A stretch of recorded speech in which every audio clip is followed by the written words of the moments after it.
When the rest of the markets slow down, the futures market keeps moving. Did you know that CME Group S&P 500 and NASDAQ 100 futures trade nearly 24 hours with great liquidity? In the ETF markets, volume and liquidity lessens after 4 p.m. until the next morning. But with futures, you get trading opportunities both day and night. Learn more at cmegroup.com/equity-futures. These days, AI can help you adopt better time management, but it can't stop colleagues booking meetings during lunch. But how about being able to easily adopt industrial AI to streamline your business?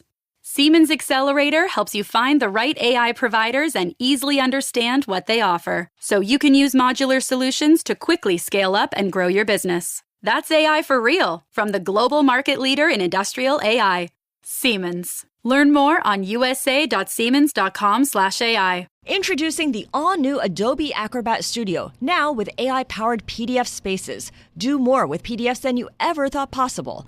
Need AI to turn 100 pages of market research into 5 insights with a click? Do that with Acrobat. Need templates for a sales proposal that'll close that deal? Do that with Acrobat. Need an AI specialist to tailor the tone of your market report to sound real smart in real time? Do that with the all-new Adobe Acrobat Studio. Learn more at adobe.com/do-that-with-Acrobat. Bloomberg Audio Studios.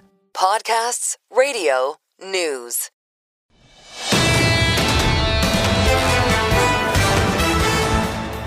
It does look like the Fed will cut 25 basis points. A 25 basis point cut. If they do 25 bips or if they do even 50, the market should be able to take it. The Fed will still probably be looking for 2 cuts this year. 3 cuts this year and more to come next year. Somewhere between 5 and 6 25 basis point cuts out to 2026. If you continue to see this kind of momentum on the labor market, to get several more cuts in the back half of the year. There are signs that you'll continue to see that weakness in the labor market data. If you look at the trend, it's weakening. In the balance, the Federal Reserve will look at the labor market for now, but they have to keep one eye on inflation. Chair Powell better sound relatively dovish. He's going to provide very limited guidance. The decision 15 minutes away. The consensus view, a move of 25 basis points. 2 outliers. SocGen, Standard Chartered, looking for 50 in about 15 minutes' time. The scores into it look like this on the S&P 500, not far off all-time highs. We're down 0.1%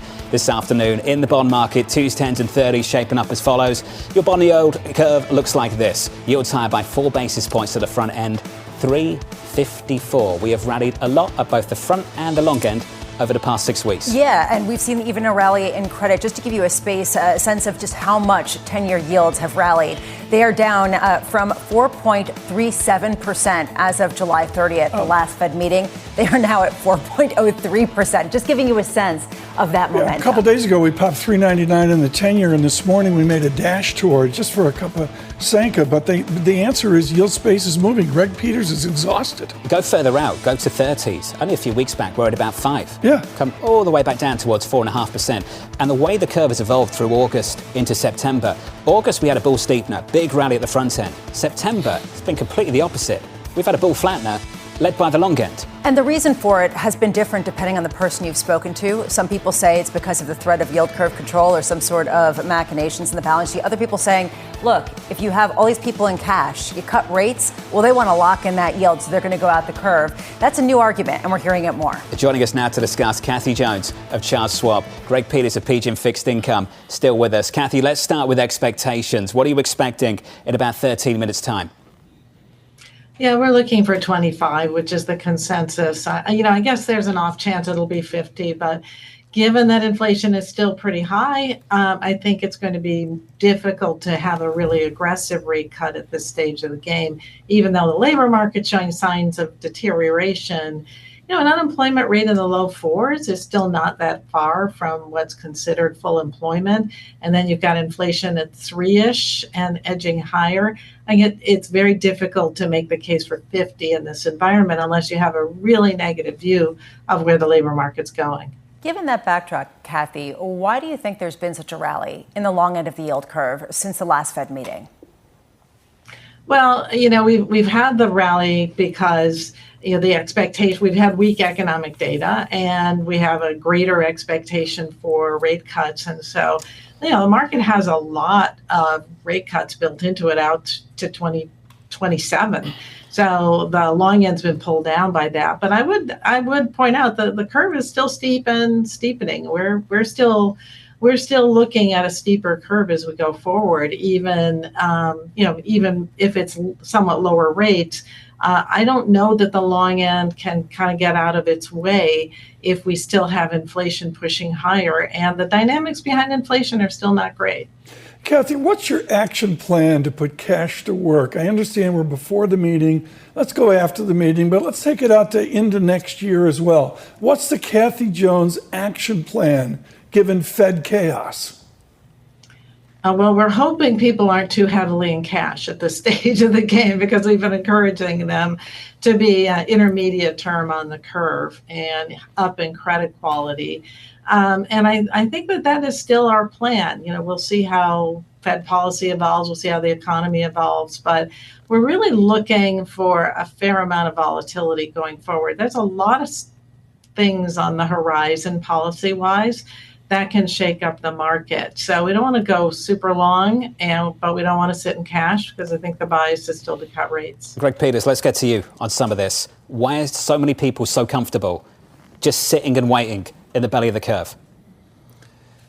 Because they're positive carry, right? You positive carry and roll. It's the bond investor's dream. And so you look at just the level of yields, the steepness of the curve. It's it's a very good environment for just being in bonds, and I would say that's a global story, just not a U.S. story. So I don't think the bond quote unquote bull market goes away. I think it's a very robust environment for bonds. One point I want to just make, though, just on volatility. Sure. What's really important to watch is the trend in volatility. Typically, what you see as the Fed enters an easing cycle, volatility broadly comes down. It pulls volatility down. So if you actually see vol actually move higher in this rate easing cycle, that could be a sign that there's concerns around, Fed independence, risk around the economy, all these other types of things. So it's something to watch for. It sounds like an arcane part of the market, but it's a really important one to get a view into. Greg, how crowded is the long bond right now? The shorts were pretty crowded, and they got stopped out, and that was probably a significant part of it. At this point, how balanced is positioning? Yeah, so positioning is much more balanced. So you're quite right. The move was around positioning, right? I think at the end of the day, we're fitting a narrative to the positioning trade more than anything else. But the positioning side is much cleaner. As a consequence, I think there's room again for the curve to kind of gently re-steepen here. But positioning has played a part. It will continue to play a part. And so this is, how we invest these days. Kathy Jones, are you writing a strategy as a Fed cut is a one-off or is a series of rate cuts on the edge of Greenspan? What strategy are you writing right now? Yeah, we do think there'll be a series of rate cuts, but we're not expecting the cycle, so much as we can tell at this moment in time, to be as deep as the market has priced in. So, and that's because our view on inflation is that it's going to remain stubborn because of tariffs, because of immigration policy, you name it, there are a number of reasons. And so we're looking at a series of rate cuts, but not as deep as what the market has priced in. Another reason we're being kind of cautious and anticipating volatility is because we think the market's gotten pretty far ahead of where the Fed is likely to go. And then you add in all the uncertainty about who's running policy at the Fed and the future, and it becomes a stew pot of factors that could cause vol to pick up. And this is something Brian Moynihan was essentially alluding to earlier on this morning, that in 2026 you could have a sticky inflation story that may constrain that easing bias of the Federal Reserve. Yeah, speaking not only to Brian Moynihan, but all of the people under him and the acceleration you're seeing in consumer spending, and then speaking to Scott Kirby over at United and hearing the same thing, this reacceleration in consumer spending, it doesn't scream some sort of slowdown or recessionary condition. They're talking about resilience. We're talking about an equity market near all-time highs. investment-grade credit spreads near multi-decade tights, and yet we're having a conversation about whether this Fed, in 7 minutes' time, will cut interest rates by 25 basis points or 50. Subhadra Rajapra of SocGen is with us now for more. Subhadra, I want to get to you on that. The 50 basis point view, is that what you and the team are looking for, and ultimately why? So I think the spirit of the call from our economists is the fact that given the information we have on the job market and the revisions, quite dramatic, the Fed has some catching up to do. So the idea is that the Fed is going to have to front load some of these cuts between now and the end of the year. So whether it's a 50 basis point cut at the September meeting and then another 25 basis point cut, or a series of 25 basis point cuts, these cuts coming earlier and sooner makes a lot more sense, given the fact that we now know that there's a decent amount of weakness in the labor market. That said, I am sympathetic to the market pricing of cuts, which is calling for, 3 cuts, but kind of more spread out as opposed to 50 basis points at the September meeting. The data, especially recent data, the retail sales data has been very strong. And outside of the labor market, most of the other data points that we've gotten, ISMs, et cetera, have also been somewhat surprising to the upside. So given the fact that, the economy is in a relatively good spot, the Fed does have a little bit of luxury in spreading out those cuts. Subhadra, you're talking about the evening special on Sunday on C-SPAN. We want to talk about the B-movie, at least as Greg Peters was talking about earlier, the sort of drama in the background. In other words, to put it bluntly, how much does it really matter to you as a bond strategist what Stephen Myron says, given that he is a new governor and he has the full backing of the president?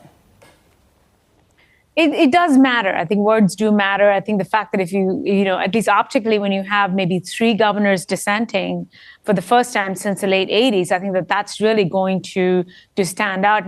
And what would be interesting is if you actually have dissents on the hawkish side.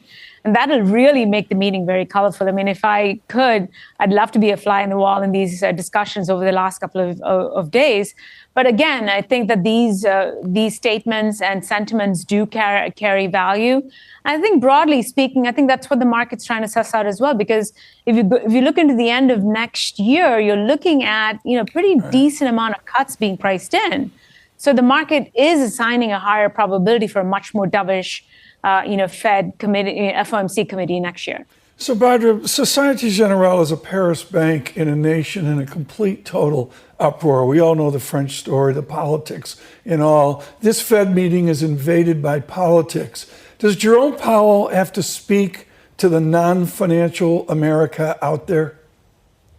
Yeah, he always does. I think that the messaging has always been very clear and simple.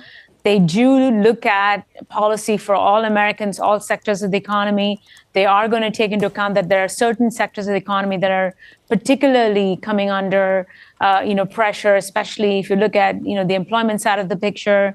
We still have haves and have-nots economy. So Powell, I think, is going to be very, very focused on trying to keep basically all constituents of the economy in mind while changing policy. And that's part of the reason why I think it makes sense for them to front-load cuts, this year. Kathy, 4 minutes, less than 4 minutes until we get that decision. If you were in the press conference, what would your one question be to Fed Chair Jay Powell if you had one?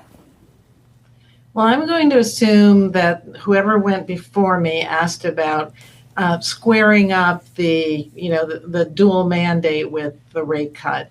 And I would go on to ask a bit more about the concept of maturity matching on the balance sheet. This is something Governor Waller has talked about, and I think Stephen Myron might embrace as well.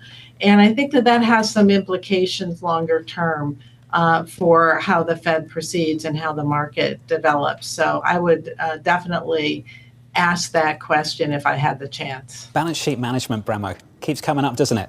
Yield curve control, right? All of these things, these questions keep coming up. Yield curve control under another name. I mean, people start tuning out and they hear, tweaking the balance sheet and maturity matching. That is another way of backdoor yield curve control that a lot of people are trying to understand. Kathy Jones of Charles Schwab, Subhadra Rajapra of SocGen, to the both of you, thank you. That decision is about 2 minutes and 30 seconds away. We've talked about this 3-part act. We got a statement, the forecast, the news conference.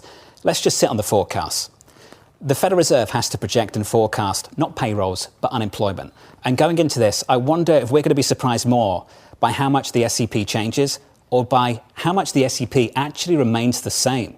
How much can these forecasts around things like unemployment, for inflation, actually change? And that's what's interesting about the moment. Typically, when the Fed is projecting more interest rate cuts, you'd expect a big downgrade to growth.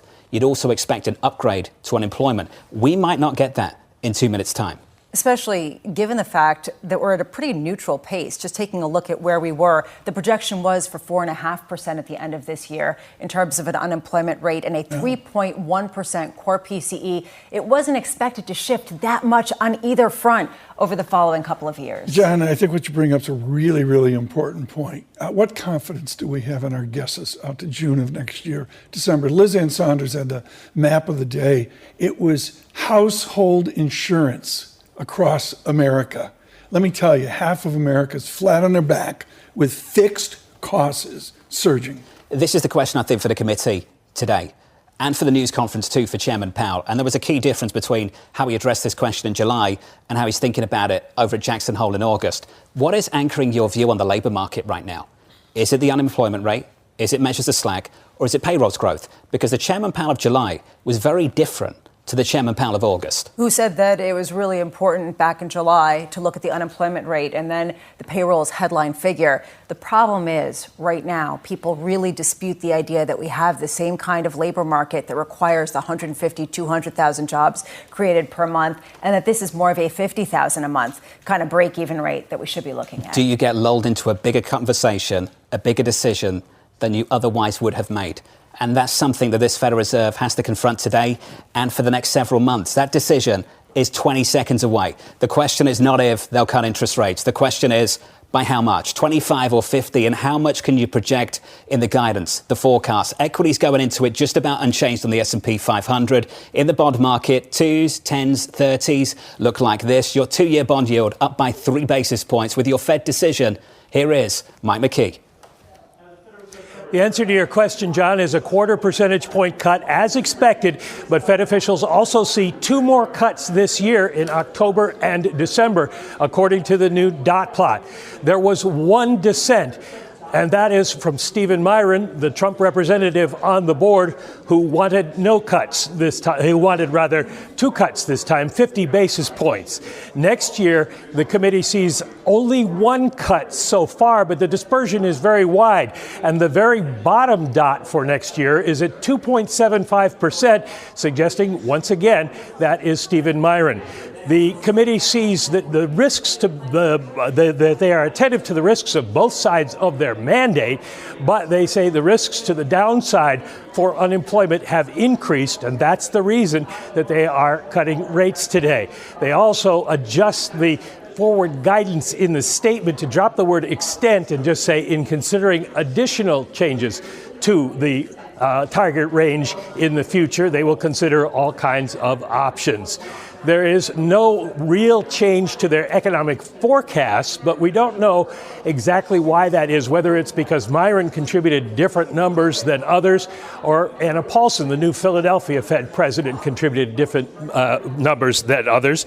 But the growth rate is marked up for this year to 1.6% from 1.4%, and the unemployment rate is unchanged at 4.5%. PCE inflation at 3% is unchanged from their July forecast, and core PCE inflation unchanged at 3.1%. There's no change overall to the balance sheet. And once again, there was one dissent, Stephen Myron, the new member of the board from the Trump administration. The rest of the board, including Mickey Bowman and Chris Waller, satisfied with moving the rate down to the range of 4 to 4.25%. Mike McKee, thank you, sir. Stay close. We'll take some time to internalise what we've just heard from the Federal Reserve. A lot of information. Equities off the back of it, still just about positive by 0.1%. In the bond market, yields just a little bit lower at the front end of the curve, down by 2 basis points on 2s to 3.48. And foreign exchange, some euro strength, some dollar weakness. We approach 119 on euro dollar, which is its own story, which we'll get to later, 118.84. I want to do a couple of things. Let's take the forecast and just focus on 2025 and 2026. And I just want to focus on where the projections were in June and where they are now. And just go through this piece by piece. For GDP, compared to June, that's an upgrade for this year and for next year. For the median dot, we've gone from 3.9 in June down to 3.6 for now. So we're looking for another 2 cuts. For next year, we've come down from 3.6 to 3.4. And PCE has remained pretty stable, I've got to say, for this year. For next year, they're looking at around 2.6%, up from 2.4. So just get into this a little bit more. What an odd decision we've got here, Bramo. That this Federal Reserve, and you don't usually see this, has cut interest rates by 25 basis points, has increased by just 1 interest rate cut relative to where we were in June for this year.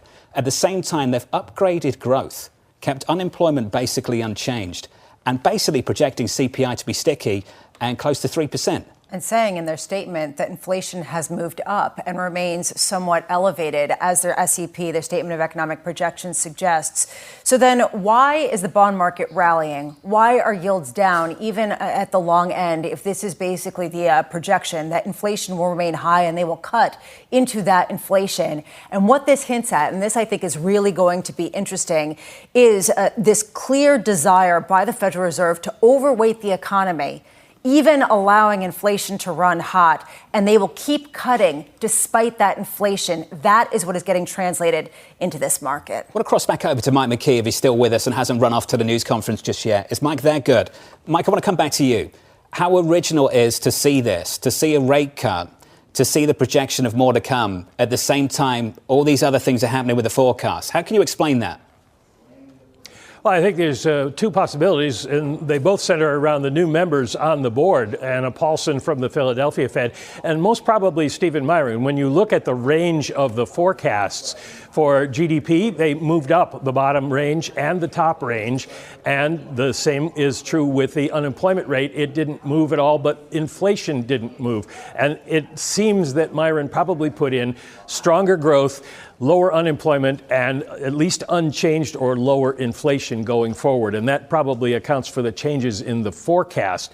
What's really interesting is the wide dispersion in 2026 dots. There's clearly no consensus yet on how many rate cuts they're going to want to see, except Mr. Myron thinks rates will go down to the 2.5% to 2% range. Mike, I know you've got to run, but when you go into that news conference, you're starting to think about questions already. What do you want to know from Chairman Powell? Well, I think you guys were phrasing it well there in your reaction. If inflation isn't going down, then why are you cutting rates is sort of a basic fundamental question here. Mike McKee with the latest. You get ahead to that news conference. It starts in about 25 minutes' time. So we got 25. When the rest of the markets slow down, the futures market keeps moving. Did you know that CME Group S&P 500 and NASDAQ 100 futures trade nearly 24 hours with great liquidity? In the ETF markets, volume and liquidity lessens after 4 p.m. until the next morning. But with futures, you get trading opportunities both day and night. Learn more at cmegroup.com/equity-futures. How many vendors does it take to meet all your organization's food needs? Just one. EasyCater, the workplace food platform that lets teams order from a huge variety of restaurants, over 100,000 nationwide, all through a single vendor. In addition to all that variety, EasyCater also gives you full visibility of your organization's food spend with invoicing, centralized reporting, and seamless integration with expense management systems, all on one platform. EasyCater, your business tool for food. To learn more, visit easycater.com/podcast. Okay, creativity and organizing ideas don't always go together, but Canva brings them together seamlessly, and it adds so much. It's like this. You've got a vision, great idea for, let's say, a presentation. The presentation in your head is a 12 out of 10. Standing ovations for you and your boss. Raises all around. But turning the presentation in your mind into an actual presentation? Something else entirely. There are like 24 complicated apps involved, not enough time, and to be honest, you don't really know what you're doing. With Canva, you can bring all your ideas together in one place with one app. Use AI to speed things up and bring other people in to help, because teamwork makes the team work. I might have gotten that wrong. Point is, your presentation will look great. You'll look great. Everybody will look great. And isn't that what you're after? There's a reason 95% of Fortune 500 companies use Canva. Canva lets you bring your ideas to life as fast as you can think of them. Put imagination to work at canva.com. the Federal Reserve ultimately met the market for 2025. 2026 is a little bit more interesting because this market, Bramo, as you know, is much more aggressive on rate cuts for next year than this Federal Reserve based on the median dot in the Federal Reserve's projection, because as Mike McKee just indicated, the dispersion, which is something you talked about, the spread of the dots for next year is incredibly wide. And it makes one wonder if a certain dot has a greater weight than other dots, given the fact that the market is moving on the idea of more cuts, even though some of the other dots suggested only 2 cuts this year and relatively few next year. And the Statement of Economic Projections talks about a Fed funds rate that ends next year well above 3%. We are now below that in the futures market. Something are interesting. You got a median, you got a central tendency, you got a home in the range and all that. Guess what? There's not a median statistic here above 2%. Is sub 2% economic growth politically acceptable coming up on an election in 2026? I don't think so. The answer to that is no. No, which is why this is the edge of Europe is what I'm looking at to here. your point, TK, which is why this administration would like this Federal Reserve to be a lot more aggressive than these dots would imply. Which is the reason why the market is hearing exactly what you're pointing out, that is not an acceptable kind of reality. And that's why I think it'll be very interesting to see how Fed Chair Powell really gets behind this. Greg Peters, you're following the story as it evolves. What's your initial takeaway? Yeah, so the initial takeaway is definitely prioritizing growth. Not surprised that Myron was far afield. I am surprised by only one dissent, though. But I think most people thought, myself included, you'd have 3. But I think the question that we're not asking is inflation itself. So is embedded in that forecast, is it still I'm sorry to say, transitory inflation component driven by tariffs that roll off over time? And so if indeed that is factoring in to the Fed, forward thinking, then that does mean there's more room for cuts because they're not as worried about that inflation component. So I would just be hesitant to look at the inflation number in abstract. I think what's driving it underneath is the key. To your point, there is a very clean, dare I say, convenient glide path back down to 2% in the forecast from 3.1 to this year, 2.6 for next, 2.1 after that, down to 2 for core PCE. Yeah, there's a big rebuttal on that, and that is in the dollar. And you mentioned this earlier. And the idea that long-term bonds yields are falling, you're seeing a rally across the board in everything but the dollar, which just hit the lowest levels going back for the entirety of this year. That is speaking volumes about exactly what you just pointed to. We just took out 119 on euro dollar. Let's head over to Europe and catch up with Bob Michael at JP Morgan in the heart of foreign exchange in the city of London. Bob, great to get your thoughts. You've had about 8 minutes to go over this one. What jumps out to you, sir? Couple things jump out. Greg's right. One dissent was surprising. We certainly thought there would be 3 pushing for 50 basis point rate cuts and possibly 2 suggesting nothing. And then also the fact that 2 rate cuts were pulled forward into this year. We thought there would just be 1 more for this year.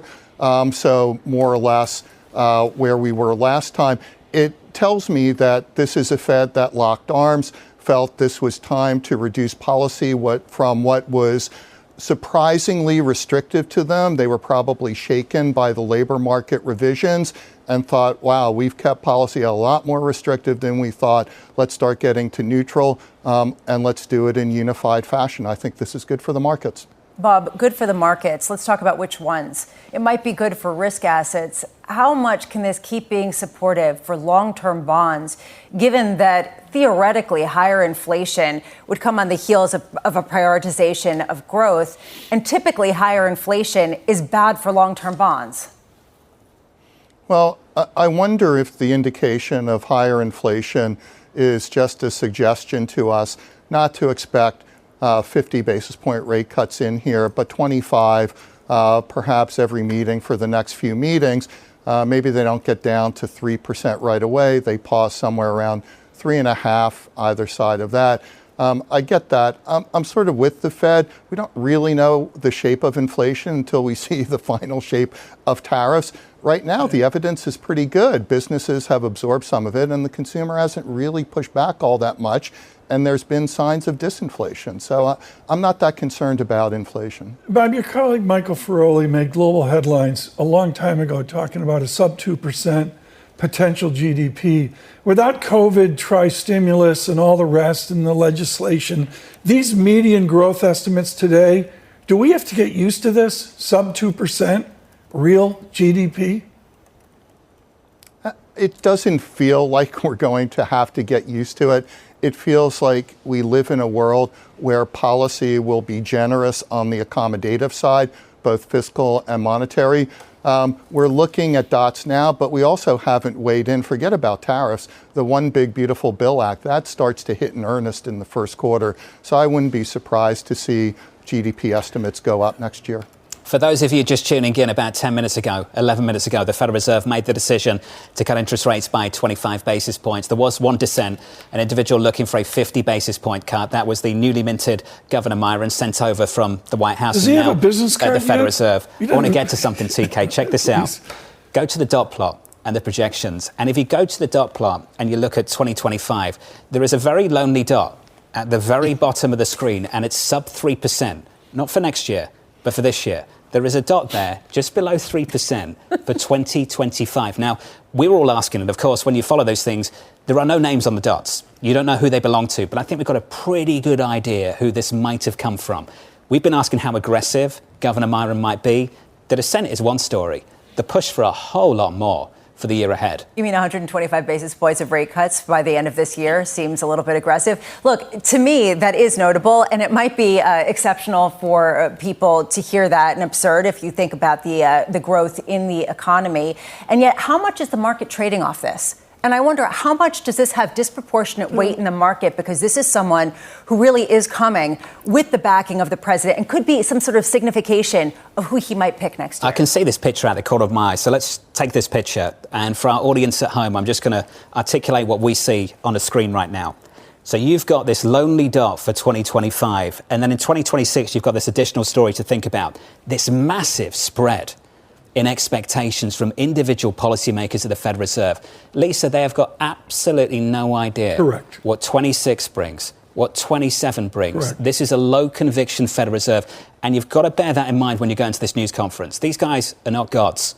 They haven't got crystal balls. They are clueless going into next year. We're all clueless. And when we were speaking today to some of the heads of retail banking, what we have seen is retailers themselves don't know how much they can pass along inflation, how much there will be this elasticity in terms of demand. Greg Peters is not clueless. I'm looking at the Bloomberg Total Return Corporate Index, and it is a miracle price up and yield down. Do you predict that we will see these acclaimed indices, the Lehman, Barclays, et cetera, now the Bloomberg Total Return Index, they're going to break through and go through the highs of pre-COVID? I mean, we can have a new low-yield regime that we just didn't think would occur. I don't think so. I think that's heroic. I think the world has changed post-COVID. I think the environment of zero interest rates, negative interest rates will continue to be looked back on as a bad idea. That drove those rates to those levels. So but I don't can think we go so. on the edge of Myron? I guess that's the question. Can we find that dot? I don't think you can get there without a recession, honestly. And I think it's important to remember, the starting place is above neutral, right? So we're not even at the top of neutral yet. Yeah. So, the Fed still has room. They still can get to 4%, and they're neutral, right? And so we have a long way to go. As you get much lower, though, that's where things become really quite accommodative, and I think that's a different question. So I think we're all kind of hot and bothered by this move, but the truth of the matter is we're not in neutral territory yet. In some ways, this was the easy decision, and every decision after this gets a little bit harder. In equities right now this afternoon, equities rolling over on the S&P 500, so negative now by about 0.25%. Check out the Russell, up by 1.24%. The rally for small caps continues. Bond yield still a little bit lower at the front end, lower at the long end. 30s are down by 3 basis points. 2s are down by almost 2 basis points. For enterprise organizations, managing all your food needs is a tall order. But with Easy Cater, you get a single workplace food vendor with the tools and resources to make it easy, giving teams across your organization an easy way to order from a huge variety of restaurants, all on one platform. All while consolidating your corporate food spend so you can control costs, streamline billing and payment, and simplify reporting. Easy Cater, your business tool for food. To learn more, visit easycater.com/podcast. Okay, Canva can take your presentations to another level. It's super easy to use, but do you really know everything Canva can do? Let me walk you through some of the highlights. Take Canva Video. Whether you're a content pro or just starting, you can make standout videos right away. There are thousands of templates, a super simple editor, and AI-powered tools that let you generate cinematic quality videos with sound from just one prompt. It seriously couldn't be easier. Then there's Canva Docs. Create, collaborate, and share visual documents that actually make an impact. Reports, plans, whatever you need. And with Magic Write, Canva's built-in AI, you can brainstorm, draft, and even create copy in your own voice. And Canva Sheets? It's like spreadsheets if they were fun, which is maybe an overpromise because spreadsheets, but they're more visual and insightful, plus easy to generate. So whether it's a doc, a sheet, or a show-stopping video, Canva lets you bring your big ideas to life as fast as you can think of them. Put imagination to work at canva.com. Hiscox Small Business Insurance knows there is no business like your business. Across America, over 600,000 small businesses, from accountants and architects to photographers and yoga instructors, look to Hiscox Insurance for protection. Find flexible coverage that adapts to the needs of your small business with a fast, easy online quote at hiscox.com. That's HISCOX.com. There's no business like small business. Hiscox Small Business Insurance. We've got Bob Michael at JP Morgan still with us. Bob, I want to come back to you. You've just heard from the Federal Reserve, and I don't know what we get in the news conference, but let's just go with what they've told us so far. They're telling us we can upgrade growth, not bring down the projections for inflation, and ultimately offer you more rate cuts. How bullish does that make you as a bond investor? Aren't they magical? It's all dependent on their policy. If they bring rates down to where they say they're going, they think they are going to cause greater growth and maintain stable inflation. Look, I think there are so many policies in flux on the fiscal side that we don't know yet. I think what we do know is that the labor market was starting to struggle by a greater degree than we all had thought. And we saw that revision and went, and it's time to start relieving some of the pressure on corporate America now. John, it's 2:16. We've yet to mention tariffs. I find that extraordinary. So I'm pleased you've brought this up, TK, because I think still a lot of people are talking about the tariffs of April as an event and not a process. And I think it's far more important to be open-minded about the process and the potential of pass-through still to come. We know based on the data so far that we aren't seeing the exporters drop prices aggressively. You can see that in import prices. We know based on the data so far that a lot of companies domestically are absorbing this on margin. Right. What we don't know is whether they pass on those costs in the next several months and change this inflation picture entirely. Exactly. And when I look at the Excel spreadsheet from the Fed here and the sub 2% growth, my question is, are we seeing a decline in purchasing power? And that's why you see, the curve coming down and yields coming down right now. I think what we've seen, Tom, without a doubt, is that we've seen a massive step down in payrolls growth. That has clearly spooked some members of this Federal Reserve.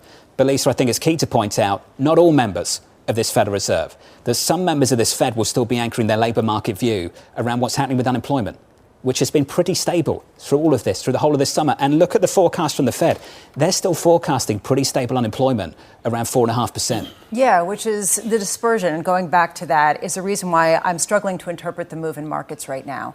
Because is the market taking their guidance on Myron or on the idea that there are Fed officials who are pushing back and saying, actually, we need to be tighter? Right now, is this a trial balloon for what it would be if there was a Fed that was being more aggressive? Or are we not there yet? I mean, that I think is going to be a tell in terms of, does the bond market behave if it believes that a Fed is willing to really prioritize growth in a significant way over inflation? Hey, Bob, good to catch up as always. Bob Michael there of JP Morgan. Lisa, let's turn to Dan Swong of KPMG. She's standing by. Dan, welcome to the program. So much to process here going into this news conference in about 12 minutes' time. What's your number one issue going into the presser?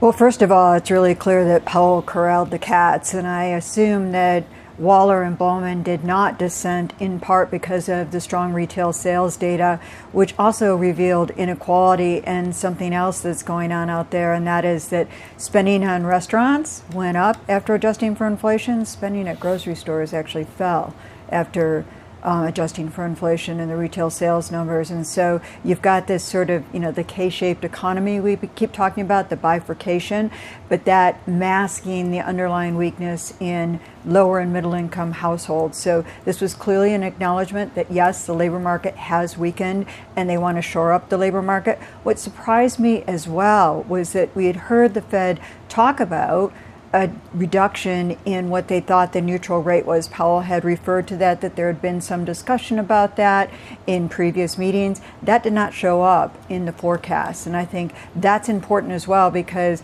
they're removing restriction now. It's not just calibrating down because the neutral rate has moved down. They're trying to say, listen, we're removing some restriction, acknowledging the weakness in the labor market, want to shore up the labor market.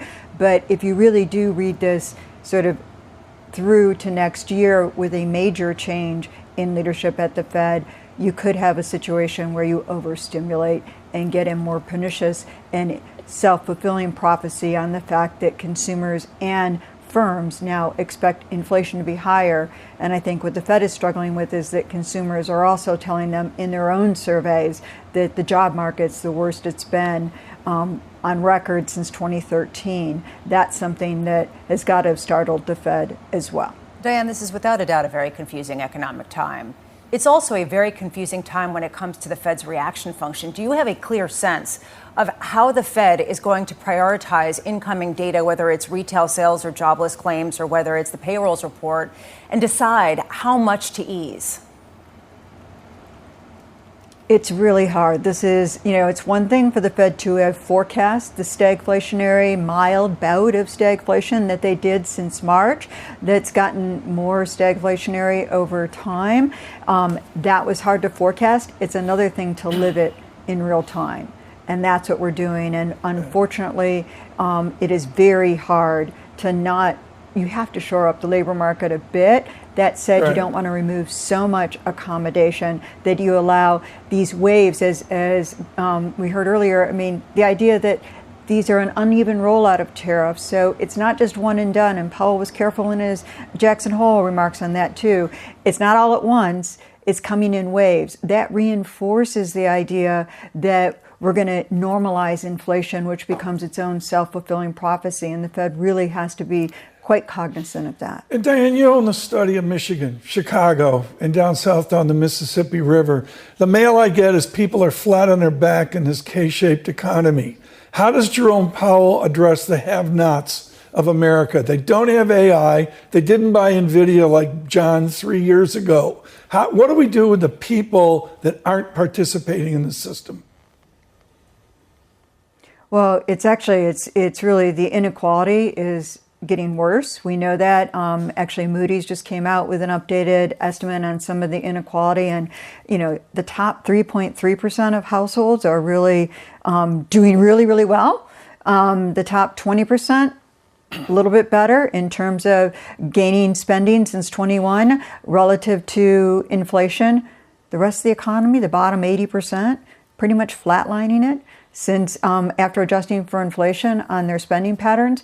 That's a really tough position to be in. And it gets to the heart of what we're still dealing with is the embers of the pandemic inflation were still smoldering when you added on the tariff-induced increases in prices. And that's what's really tough for the Fed to deal with and for the average American, because remember, even when the labor market was much more robust, when inflation flared, the majority of Americans believed we were in a recession because their purchasing power was eroding and they were losing ground. And I think that's very important because it really gets to the corrosive nature of inflation. And at the end of the day, you cannot get full employment sustained unless you really derail inflation. What we don't know is if this will just be a couple steps up and then just come off, or if it will be more persistent. And that's what he's going to have to emphasize at the press conference today, is that they're going to be mindful to watch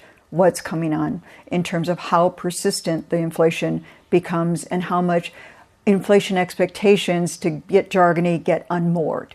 NVIDIA, that's my biggest position, TK, at Hindsight Capital. You killed it. I wish. You just killed it. Diane Swank of KPMG. Diane, thank you. Appreciate it. Matt Lazzetti of Deutsche Bank standing by. Matt, welcome to the program. What an interesting forecast mix more rate cuts in our future, growth apparently okay, unemployment not a problem. Explain that one, Matt. Yes, I think for the near term, it's pretty clear. They talked about increased downside risk to the labor market. And so this is all about risk management. It's not about modal forecasts at all. As you noted, growth is stronger, the unemployment rate unchanged for this year, inflation unchanged for this year. You can see it at the back of the SCP, their forecast. There was a little bit of a shift in the distribution of risks. Those officials that are more worried about downside risk to the labor market, less officials that are more worried about upside risk to inflation. It's basically in line with what we were anticipating. The Fed shifting in a little bit more dovish direction today. Close call on the 2 versus 3 dots. I think the key question for Chair Powell is how much does he lean into the near-term signal of cutting at each meeting this year? Do you get a sense, Matt, of how much the reaction function has shifted? John's done a really great job of talking about how from July to August, there seemed to be a shift from the unemployment rate to the headlines, payrolls report. Do you have a sense of just how tolerant this Fed is going to be of inflation well above 2% for years on end and keep cutting? Look, I think they're showing us that they're pretty tolerant above target inflation. In fact, if you look at their forecast for next year, they actually raised their inflation forecast by 0.2. They raised their growth forecast. They lowered their unemployment rate forecast, and yet we see a lower Fed funds rate. I think the reality is we are now projecting at 5+ years of inflation being at least 50 basis points above their target, and yet they are cutting rates into that environment. So I think it's a Fed where, as long as there are no worries about the labor market, they can be hyper-focused on inflation. But once some of those concerns about the labor market really manifest, you see a pretty dovish shift. And I think that's what we saw from Chair Powell at Jackson Hole, and we're seeing it manifested now through the dot plot. Matt Lazzetti, Diane Swonk brought it up, and many others have as well. We're all focused on tariffs and substitution. Are we seeing a decline in purchasing power here? Is there an income effect from tariffs that the Fed has to fold in? And what is this, John, 50 more beeps they're going to do by the end of the year? Potentially, yeah. Widespread of estimates, though, TK. Win one of them. 125? TK, Spurs are doing all right. Yeah, they are. They're doing all right. Matt, purchasing power here. This is a huge issue for Americans, isn't it? It is, no doubt. But, I think the main area where you would first see that is through consumer spending data. And I take Diane's point and the points earlier that there's great dispersion around that data, with that being driven by higher income households. At the same time, GDP growth is tracking above 3% in Q3. It was above 3% in Q2. Retail sales are robust. CapEx growth was strong. So I think it's a Fed where, even if you are seeing it eat into disposable income growth, consumer spending growth in the aggregate is strong, and monetary policy has one blunt tool, which is the Fed funds rate. So really, they're not apt or really able to get at a lot of those distributional issues. I think Chair Powell and the Fed would probably tell you that is more up to fiscal policy, tax and spending policies that we would see from the administration. So I don't think that this is really about trying to alleviate some of those distributional concerns. I think it's concerns about the aggregate labor market, which is not being manifested in strong growth at this point in time, and them just trying to get ahead of it and taking out some insurance against that. Matt Lazzetti, appreciate it. One of the best, Matt. Thank you, sir. Matt Lazzetti there of Deutsche Bank. The news conference a few minutes away. We often hear people come on the programme and say, I expect it to be dovish. And really the response to that should always be dovish to what? Relevant to what? Relative to who and what and where? Relative to the market, this isn't dovish. Of course, we were looking for really bullish expectation for rate cuts in the next 12 months or so. But it's their own forecasts that make this dovish. The fact that the Federal Reserve is coming out and telling you, you know what, Lisa, next year, I expect a better picture for growth. I expect a slightly higher inflation print than we did a few months ago. But you know what? I give you some rate cuts to the mix as well. That's basically what the Federal Reserve has communicated in these forecasts today. Yeah, the currency markets are hearing that loud and clear. And I think that is the biggest tell. And I keep going back to that with the Bloomberg Dollar Spot Index now at a new post-2022 low. We have seen it completely weaken, fall versus some of its counterparts. Why? Because of this prioritization of growth over inflation by the FOMC and a reiteration of that in this SEP. Greg, I got to ask you a basic question. You've been doing this for a few years. When you read sell-side literature right now, economic think tank literature, can you trust the forecasts? Well, yes. I mean, I think forecasts are always fraught. The dot plot is no different than a sell-side forecast. It's not like they come with any additional information. But I think in this particular period, when there's so much going on, and I hate the word uncertainty, but it is the right word. I mean, we've been talking about tariffs as an example. We have a Supreme Court decision coming. We don't know what the shape of tariffs is going to look like after that, just as one example. So it's a really difficult environment. So you should expect to see more dispersion.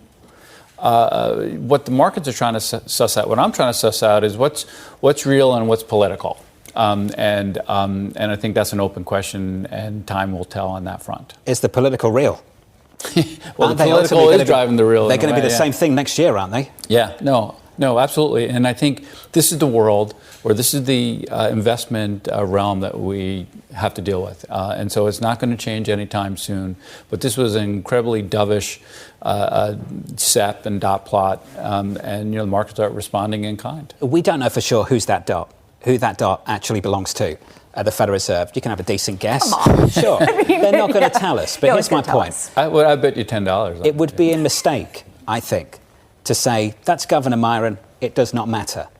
Isn't that a hint, a flavour of what could be coming further down the line in 2026? Isn't that ultimately what the Fed share dot could look like in the next 12 months? This is the reason why I do believe, based on the market activity, people are putting a disproportionate amount of weight on that dot and on the view, on the dissent, because it is a flavor of who that new Fed chair could be. We're close to Powell coming out as quick as I can. The markets will police the politicians in Washington. TK, you say that. Look at what this Fed's just done. It's revised higher its inflation forecast and just cut rates. But we are, as he correctly said, Greg said, we're above the neutral rate substantially. They got wiggle room here. This decision is the easier decision. Without a doubt, we're on the same page on that front. But if anything, you could talk about this Federal Reserve falling into the hands of political actors. This Federal Reserve hasn't hit its inflation mark for years. For enterprise organizations, managing all your food needs is a tall order. But with Easy Cater, you get a single workplace food vendor with the tools and resources to make it easy, giving teams across your organization an easy way to order from a huge variety of restaurants, all on one platform. All while consolidating your corporate food spend so you can control costs, streamline billing and payment, and simplify reporting. Easy Cater, your business tool for food. To learn more, visit easycater.com/podcast. How can you grow your business from idea to industry leader? Bring your vision to life with smart business buying tools and technology from Amazon Business.